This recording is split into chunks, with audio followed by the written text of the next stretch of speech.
What's up, it's Auto Handles, and in today's video I'm going to be talking about Payton Prichard. But before I can get into the video, be sure to like and subscribe. Let's begin. Every NBA player dreams of hearing their name called as a number 1 pick on draft night. Beyond the lottery and perhaps the next 10 picks or so, expectations tend to diminish. Take the 2020 NBA draft for example. Anthony Edwards went first overall, followed by James Wiseman and LaMelo Ball, players NBA teams were banking on to become stars.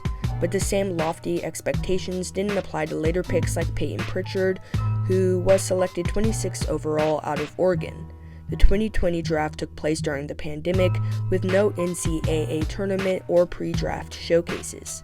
This worked somewhat in Prichard's favor as he had already built a strong college resume.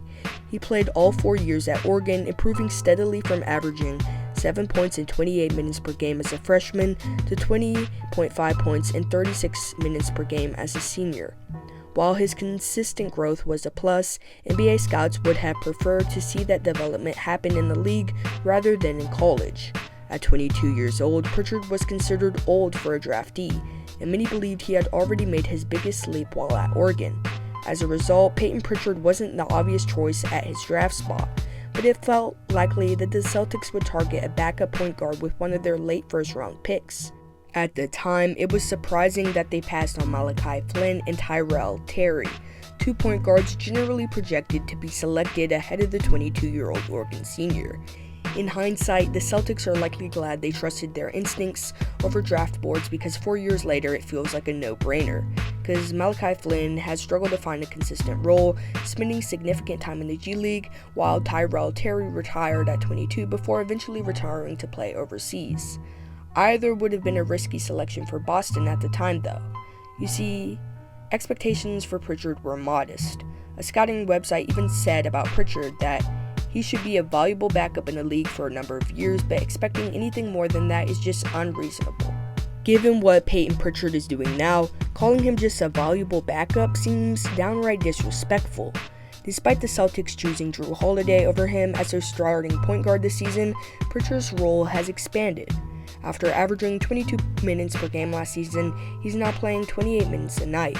He's currently putting up 16 points, 3 rebounds, and 3 assists per game while shooting an impressive 48.7% from the field and 43% from 3. Prichard ranks 4th in the NBA in 3-pointers made this season and is tied for 3rd with Donovan Mitchell.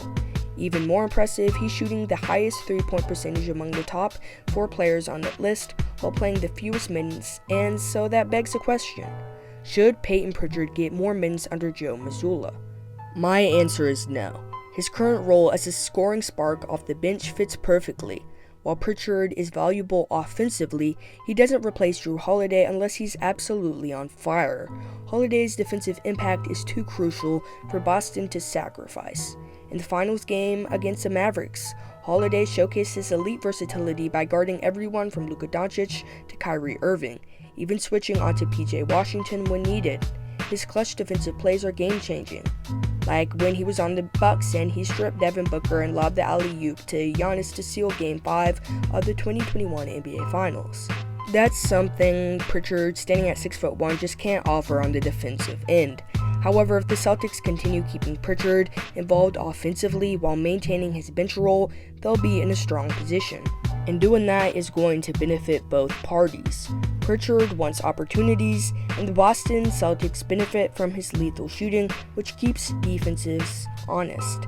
Adding his improved play to an already championship caliber roster makes me think the Celtics are primed to become the first team since the Golden State Warriors to secure back-to-back titles.